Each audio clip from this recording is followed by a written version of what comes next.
Today on the podcast, the Delphi panel of long-term care clinicians, their findings on nursing home care in the age of COVID. Stick around. The Nursing Home Abuse Podcast is dedicated to providing news and information for families whose loved ones have been injured in a nursing home. Here are your hosts, Georgia attorneys Rob Schenk and Will Smith. Hey out there, welcome back to the podcast. My name is Rob. I am going to be your host for this episode. We have a very interesting episode today. We are having Dr. Michael Wasserman of the Delphi panel of long-term care clinicians on the show to talk about the Delphi panel, what their findings are, what their methodologies were, and what their recommendations are for nursing home care in the age of COVID. That is to say, how does PPE, the availability of PPE, affect infection rates in nursing homes? What are some recommendations for nursing home facilities moving forward with regard to everything from testing, how often testing should be done, who should be tested, to visitation? So a lot of great talk from Dr. Wasserman today.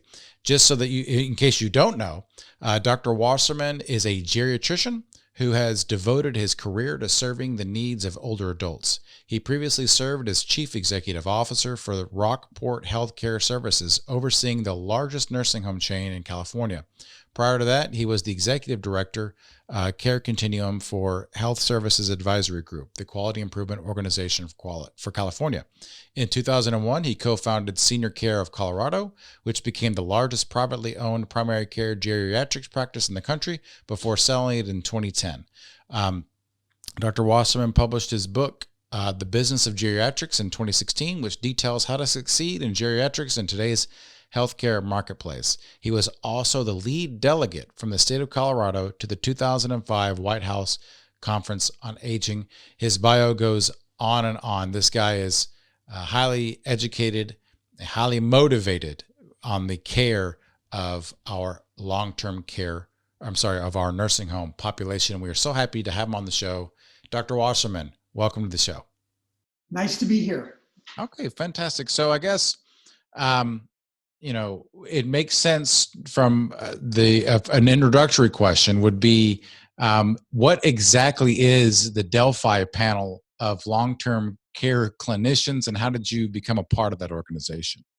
So the Delphi process is a process that's been around for quite a while. It's a process that allows experts to share their opinions, their recommendations in a way that allows us to make recommendations when there's not a lot of other information available. So in my field of geriatrics, there are not a lot of studies done on older adults. There's certainly almost no studies done on nursing home residents. So when a doctor prescribes a medication for a nursing home resident, they're not doing it based on the fact that someone has done some sort of clinical trial or study that shows the value or benefit of that medication. They're actually doing it based on studies that have been done in younger people. So, and which is why oftentimes older people get medications and they don't react well to them. So the Delphi process brings together experts who have, many of them, years of experience. And when COVID hit, it became obvious to me that this was a virus that we'd never seen before. We weren't going to have studies being done in real time. We wouldn't have that sort of information available to guide us. And so what we started doing at the California Association of Long-Term Care Medicine back in April, when actually what led us to really get running on this was a lot of my colleagues knew that we needed to start testing the frontline staff and the residents. And no one was really listening to that. No one was paying attention. So what we did was we realized, let's use the Delphi process. And the Delphi process included then gathering experts from around the country.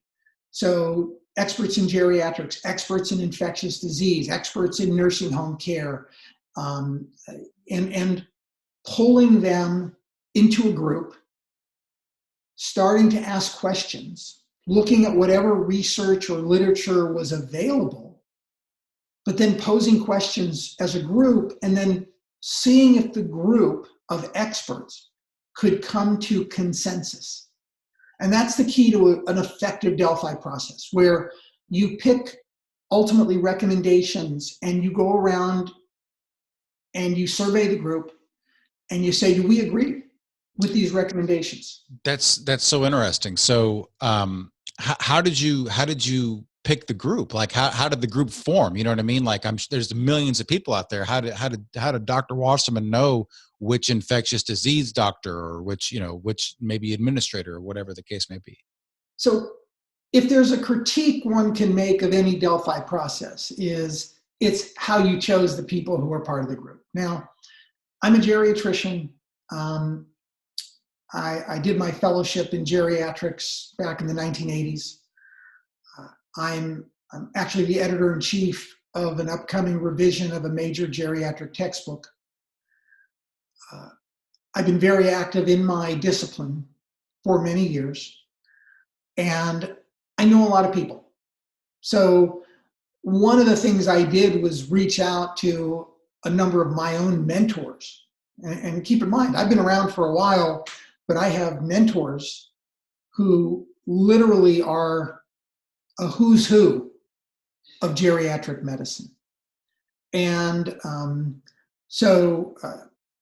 your audience won't know the names of these folks, but Joseph Auslander, who is like the grandfather of nursing home medicine, John Morley, who taught me so much over the years and is very well known, Thomas Yoshikawa, who's the former dean of Drew Medical School, who is probably the father of geriatric infectious diseases and is at the VA hospital in Los Angeles. And then I had a number of folks who I knew just from my own circle, especially because of COVID. I had been interacting with some infectious disease specialists and others. I met some new folks through Twitter. Twitter's been a pretty good way of meeting people. But again, the majority of these folks are all well-trained, have been published, and we pulled the group together. And I would, anyone who looks at the group we put together, who knows anything about the field of geriatrics and long-term care medicine, I'm very comfortable that they would say, yeah, this is an august group. That's right. It's like the Justice League. Like you got your Superman, you got your Wonder Woman, you got your Batman, you're taken care of. So you've got your team, you're at the Hall of Justice.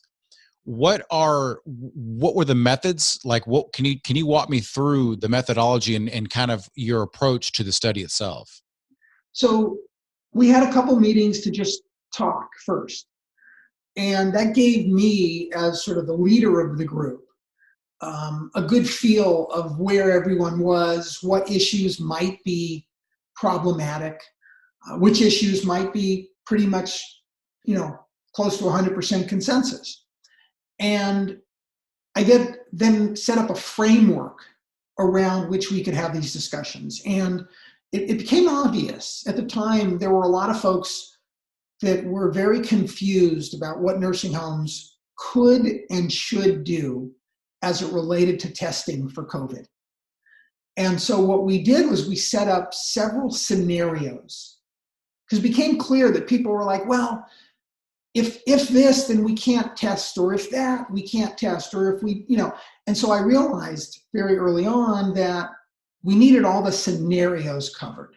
So we had scenarios all the way from, you're a nursing home that just can't get personal protective equipment and you can't find the test kits, or, what do you do? All the way to, you're a nursing home that has all the supplies you need. Everything's available. What do you do? And then we set up some specific questions around, do you test? How important is it to test? Do you agree? And we went from a strongly agree to a strongly disagree. And we actually just then did a survey of all the members of the group. One thing I do love about science is numbers don't lie. And you set up the survey, everyone takes it, you then put the numbers together. And you see that there are certain questions where you have either 100 or 95% agreement. And then you have some where there's 50%. And now you know. And one of the beauties of research and data is when the numbers tell the truth. And it became very clear very quickly that we had consensus on some very specific areas. And then we had another set of meetings to discuss those findings.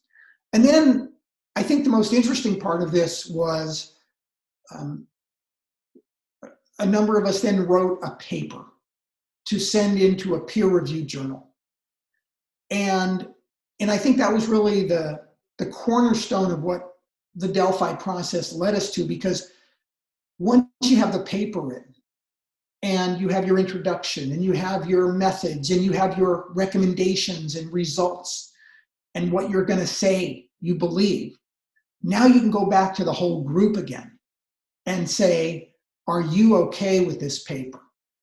And when everyone who's been part of the group says, yes, we are fine with the paper as it's written, you sort of have the ultimate in your Delphi process. We weeded out the areas where we didn't agree. They weren't there in the paper. By the time we finished writing and rewriting the paper, we really had honed in on our core messages.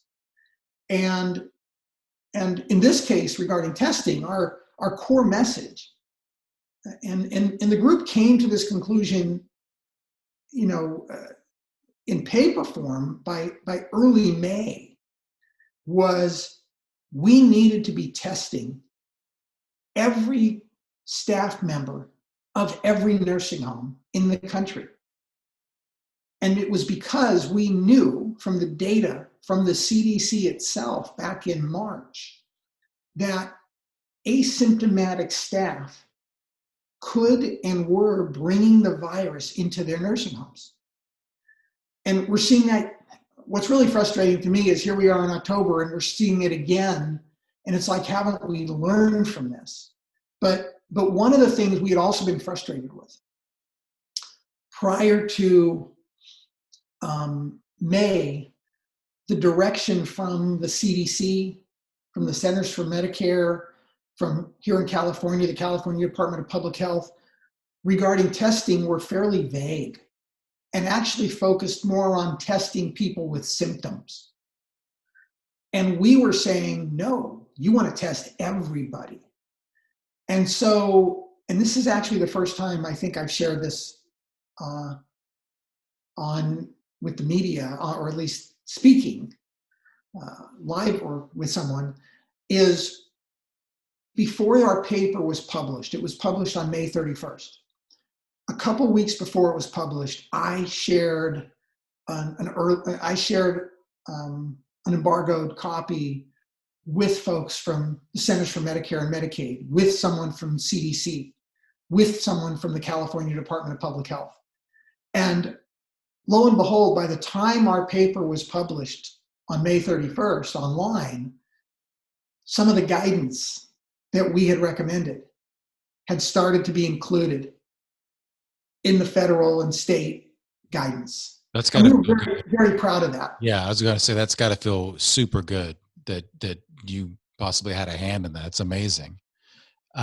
Okay, so let me try to understand this. So you went through the process. You talked about the methodology. Can you and you talked a little bit about one of the areas in which you reached consensus and you had recommendations, which ultimately were adopted.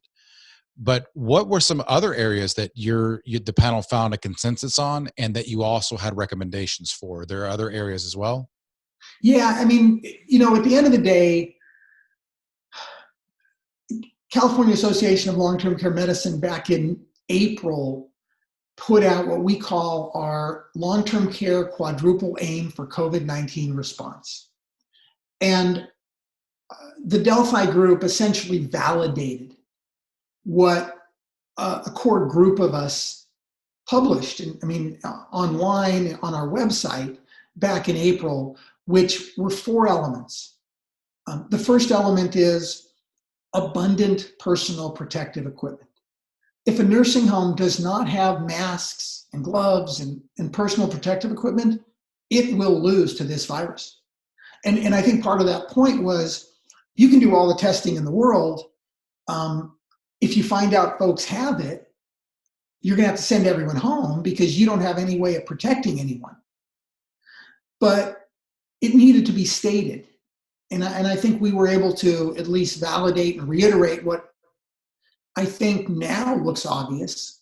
Then it was obvious to the infectious disease doctors and the geriatricians, but that was really important. And the second was what we were talking about mostly, which was the testing. There, back in March and April, there was resistance to testing. Some of that resistance came from the nursing home industry.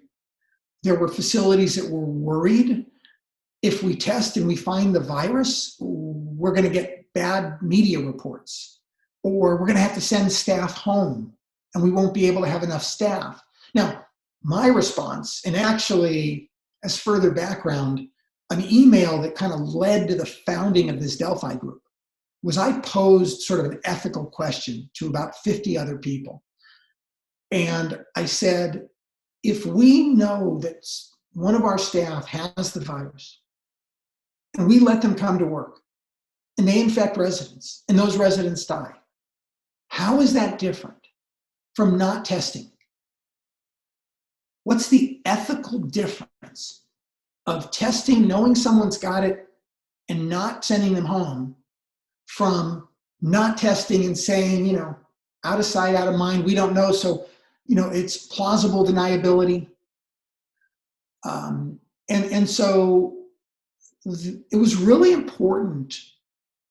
And again, there was even resistance from testing from some state and local government and healthcare entities. Because again, everyone was like, well, what do we do with this information? And as a clinician, I was like,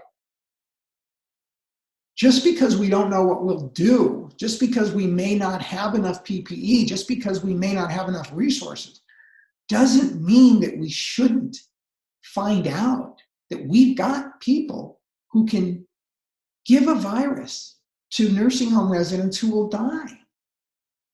And so, the group wholeheartedly concurred with that.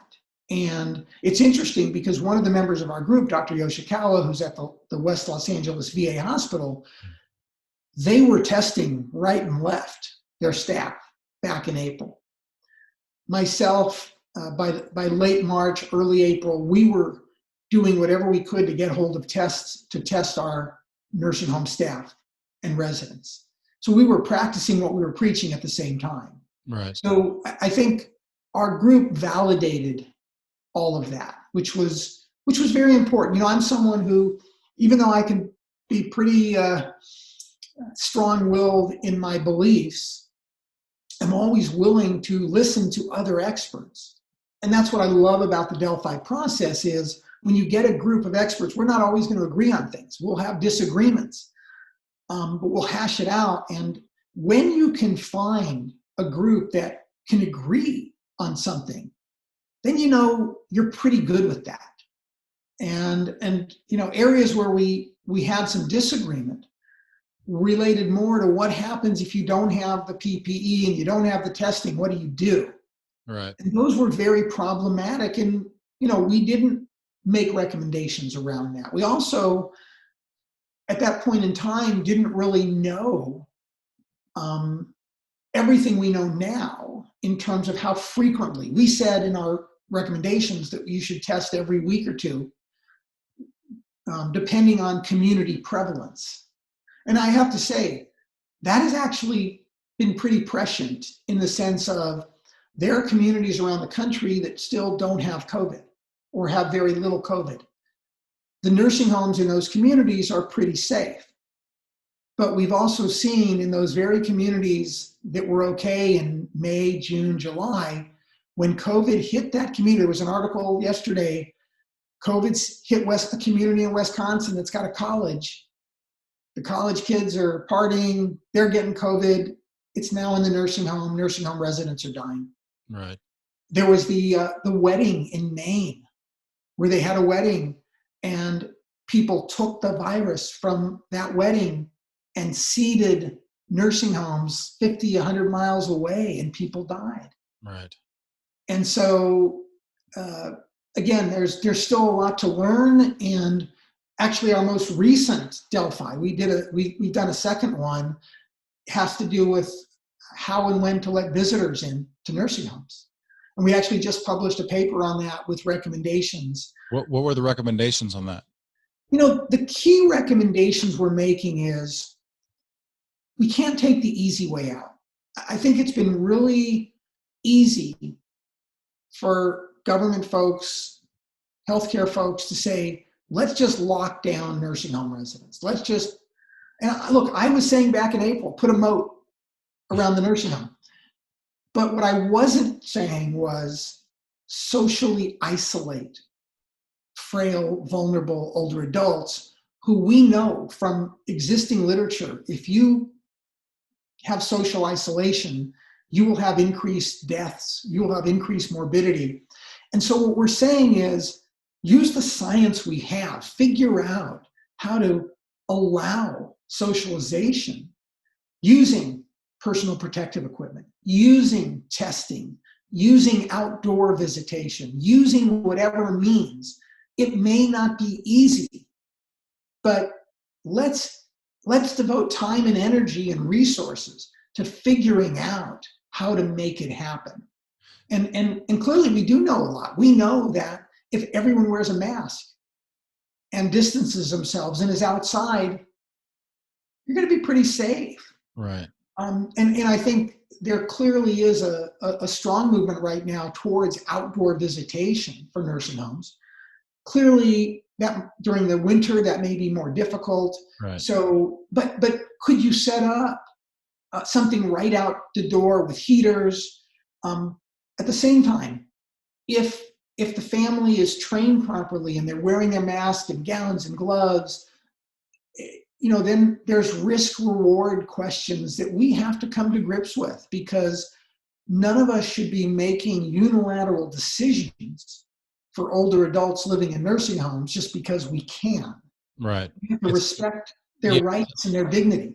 Yeah, it's as you mentioned, it's kind of like a balancing test of like, well, you have your literal well-being in terms of your psychosocial, your dignity, and your mental and personal well-being in relations with your family versus your literal health, like from preventing infectious disease from killing you. You gotta weigh those, because as you mentioned, it seems that at least there's, when you lock down a nursing home, these negative outcomes from a social standpoint happen.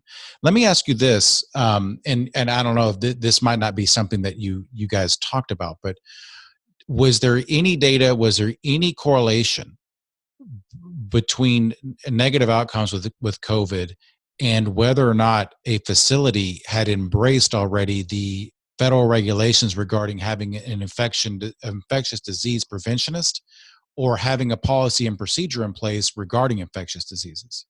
So I will tell you, on March 5th, California Association of Long-Term Care Medicine made a recommendation to the California Department of Public Health.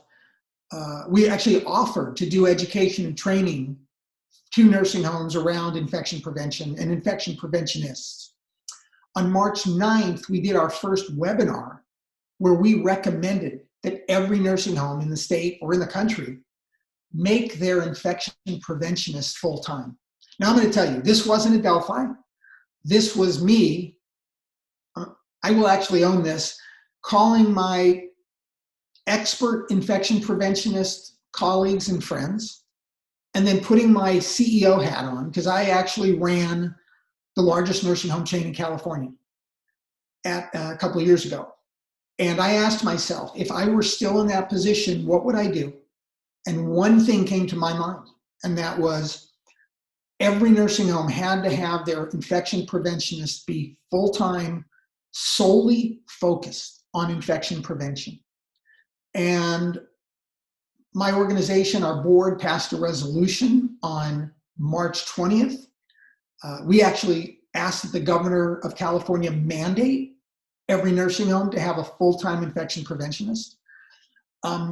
Here's the positive result of that.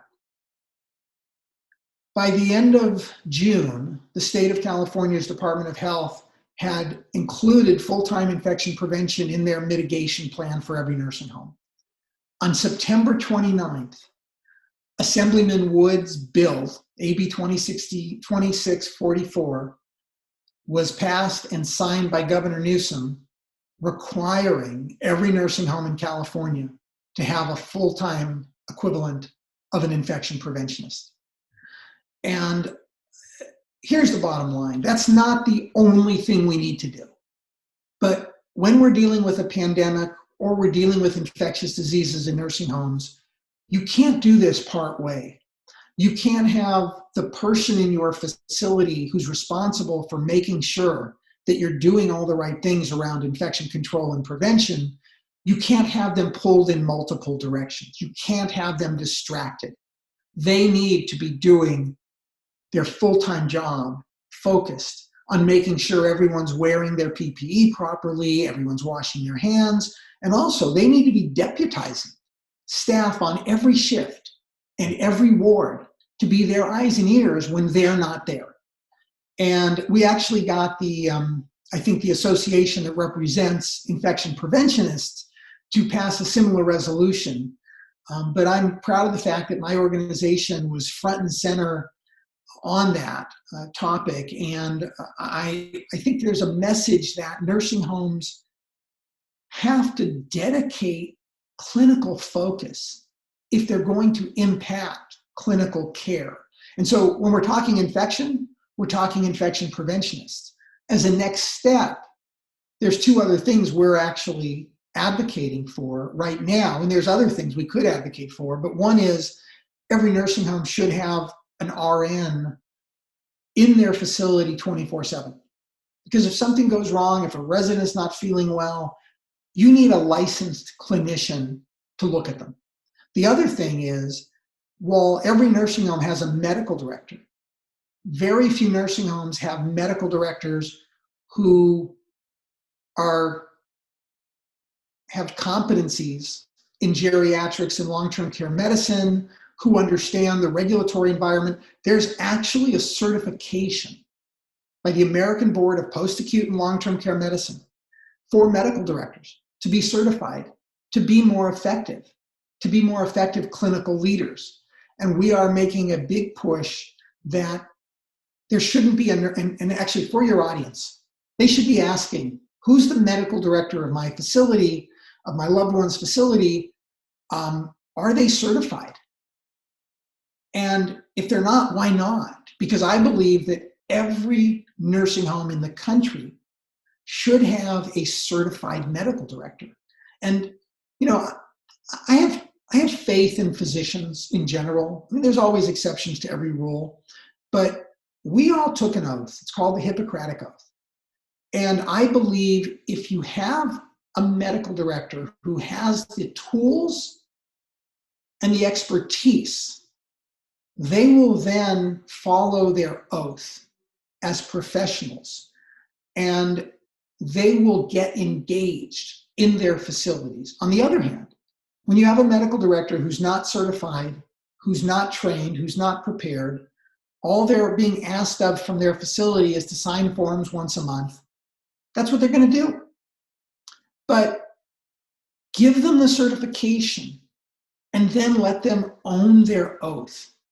And I think we can bring nursing homes into the 21st century in terms of quality and clinical care. Because nursing homes are basically mini hospitals these days.